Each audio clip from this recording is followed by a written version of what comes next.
If you want to know what big business is up to in America, read the Financial Times. In today's edition, there are a few headlines and stories you probably should know about. They tell us a lot about the state of politics in America and how captive our politicians and our president is, politicians are and our president is, to big money and corporate money. First, consider a few things. Before the Reagan presidency, we created wealth in the United States by manufacturing. We made things. Those things represented real wealth and increased the wealth of our nation over time.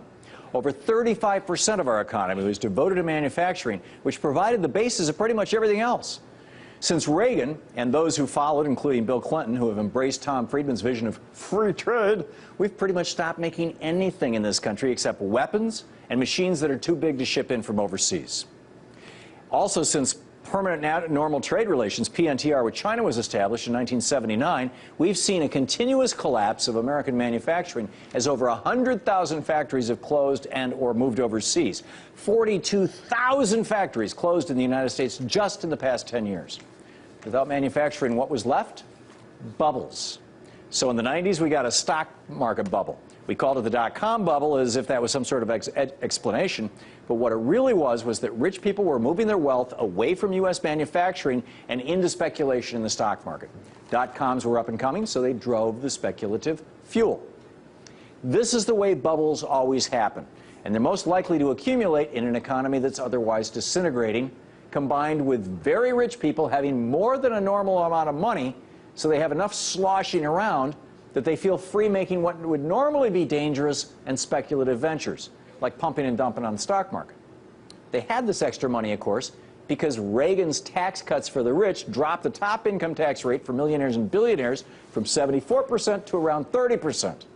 Then the dot-com bubble blew up and burst, and that money had to go somewhere. So it went into real estate. And average Americans followed, indebting themselves to the point where they had nothing left but their fully maxed out mortgaged homes. And then the real estate bubble burst starting in 2006. Have you noticed how the pundits are saying that the economy is recovering? Is it because we're making things here now? No. It's because a new bubble is being inflated. This one is called commodities: oil, gold, steel, copper, even food. That last is dangerous because when food prices go into a bubble, prices rise and poor people go hungry. But bankers and speculators get rich. So, to today's Financial Times, consider these headlines. Indebted America risks an age of austerity. One. Here's another one. Obama must woo businesses to win. So things are going to get worse for working people, and the president can't do anything about it. Basically, is what's being said. Here's another headline. U.S. businesses cool on cutting deficit because so much of the federal spending is going to contractors, from intel to war to security to education. They don't want the government to stop spending. And according to that article, they're very much not in favor of any tax reform that may eliminate their particular tax loopholes. And finally, the ominous signs and the signal to the rich. Oil outlook veers from record high to market crash, which says, quote, "It no longer seems absurd to think oil prices might exceed their 2008 high, just shy of $147 a barrel." And this headline, it's right here. Steel price forecast to rise by up to 60%.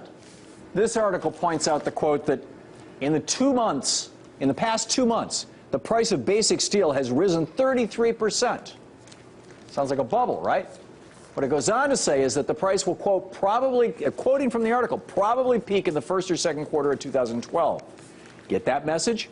Make some quick bucks betting on steel, but bail out before the middle of 2012 when everything is going to go into the tank, just in time for the presidential elections. While Obama is having to be nice to businesses, some reporters, this was not an op-ed but a news article, think the rug is going to get pulled out from under him just before the election. Can you say President Palin? Let's just hope I'm wrong in this interpretation of today's news.